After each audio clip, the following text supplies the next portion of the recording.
I would say the world is ours to make sure that we make it better. My message is that of the European Parliament. Hope, go to vote. Otherwise, others will decide for you. Be proud. Europe is your home. Don't let go of it.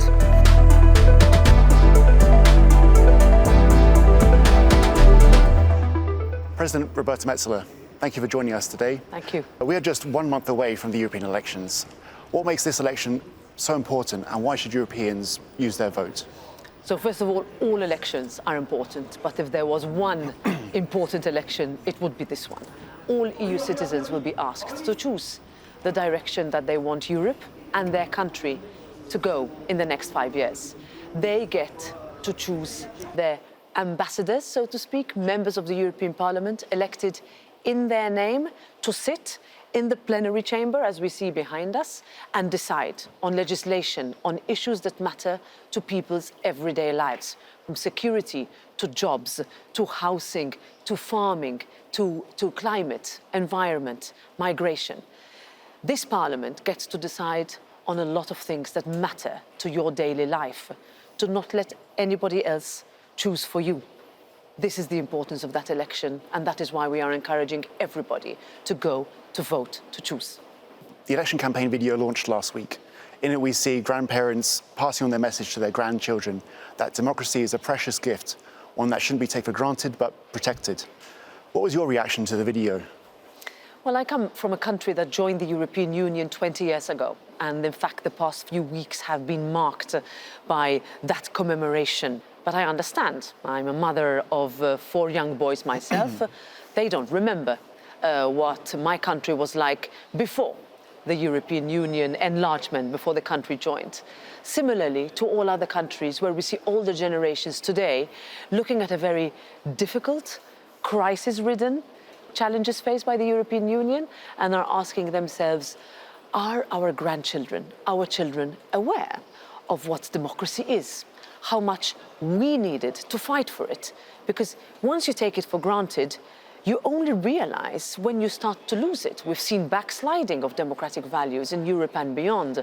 We've seen the fact that young people are sometimes thinking it doesn't matter whether they vote or not, whether they stay home between the 6th and the 9th of June. So this documentary, one would say, it pulls emotional heartstrings, but it also has a very stark message that democracy requires people to fight for it. If you don't fight for it, it disappears. It could go away. There are forces in this world, both inside and outside Europe, that for whom Europe and its very existence is a threat. And that is what we have to fight against. But let's do it with optimism, with hope, and with an understanding that if you don't, somebody else will do it for you, and you might not like what you see. Well, Europe might not be in a better situation tomorrow than it is today. We can see on images behind us photos from your tour of Europe where you met young people and spoke to them about the elections.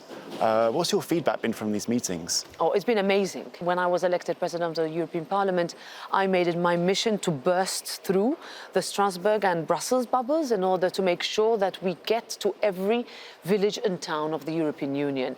I have gone to all European member states and I have sat with young people, I have sat with authorities, I have addressed national parliaments in order to link up, let's say, the European Parliament with what happens on the ground in the national levels in order to emphasize the importance and also the effect of what we decide here that has in the national parliaments, in national local towns and villages. If we see decisions we take on the environment, on migration, on security, on digital, artificial intelligence, if we see also the decisions we have taken since the Russian invasion of Ukraine, the decisions we have taken on potential future enlargement of the European Union, all of this happened in this European Parliament.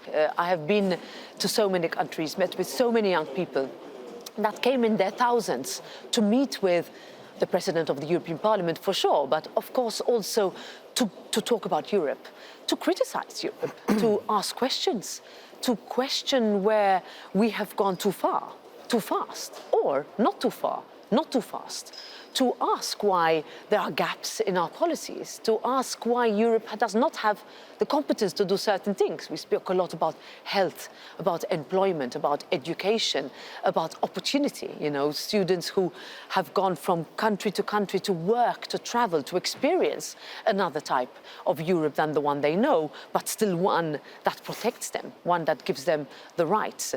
People who think Europe should do much more, and I'm part of that camp. I grew up as a student activist wanting my country to join the European Union because I wanted my quality of life and that of my peers to improve, our standards to be equal, rights to be guaranteed everywhere. This is something that I have taken away from all the meetings I had with the young people, with a commitment to continuing to do this in the next mandate, because this is the parliament that is their home. The latest EUR Barometer shows that people are interested in these elections and that they plan on voting. Is this the kind of feeling you get, that people want to vote? Yeah, first of all, we are quite optimistic and hopeful, I would say. Of course, not speculating and working until the very last day to make sure that as many people as possible go to vote. The numbers are encouraging. The visibility that we have had has increased over the past years. I also want to now appeal that the interest that we have seen from young people in saying, yes, I'm aware that there are elections, and I think it's a good idea for my country to be a member of the European Union, but I don't know yet whether I'm going to vote. And it is that gap that we are currently bridging. And my appeal would be to as many people watching us, but also to whoever is running for these elections, to whoever looks at the European Union as a project of hope, as a project of something good, that it is better to be in than it is to be out. Mm-hmm. And once you do that, you can only manage to benefit if you go between the 6th and the 9th of June and choose your representatives. Make a choice in order for you to hold those politicians that you elect accountable, because the decisions that they will take will affect your life every day. You mentioned a few of the issues there. I'd like to ask you about them now. This legislative term has been unprecedented, from Brexit, the invasion of Ukraine, the energy and cost of living crises. The European Parliament has had to react and deal with a lot of issues. How would you explain that the European Parliament has delivered on these for voters? From those, let's say, life-changing geopolitical instability that we've had as a result of what is happening, also with what is happening today in the Middle East, with what is happening in Gaza, the impact and the consequences, the tragedies we are seeing there. This is something that this European Parliament has spoken of, that we have in each and every case led with environmental legislation, where we have said we have to be able to be ahead of the curve, that we are ambitious in our targets, while at the same time making sure that the cushions are felt, where our farmers feel that we have listened to them. On migration, we've passed an unprecedented package of legislation, which I would say we didn't think possible after having been blocked in this sense for over 10 years. On digital, we passed the Digital Services Act in order for us to hold social media platforms, but also global platforms, accountable to what they do. Digital Markets Act, Artificial Intelligence Act, first world legislation. In other words, nowhere else in the world do they have this piece of legislation. We were the first. From a social aspect, we have an EU-wide disability card. We passed in our last plenary session in Strasbourg a couple of weeks ago, finally, the first ever violence against women directive. We've done massive improvement on the gender pay gap. We've managed to pass legislation on women on boards from a gender equality perspective. We still have a lot to do, but this is just a snippet besides all the political resolutions that we have done, pushing for more humanitarian aid to go into Gaza, making sure that Moldova is helped and Ukraine financially, economically, militarily. These are all decisions that were taken in this European Parliament. And if we look back to very difficult goodbye that we gave to our colleagues from the United Kingdom to where we are today, looking at a potential future enlargement, I would say that we are stronger today because we've survived crises, because we've overcome them by working together.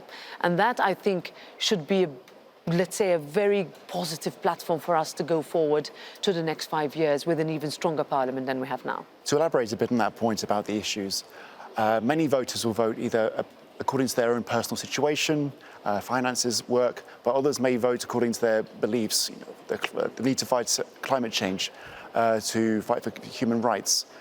What would you say have been the biggest accomplishments of Parliament to kind of encourage voters to believe in Parliament that it will do its work?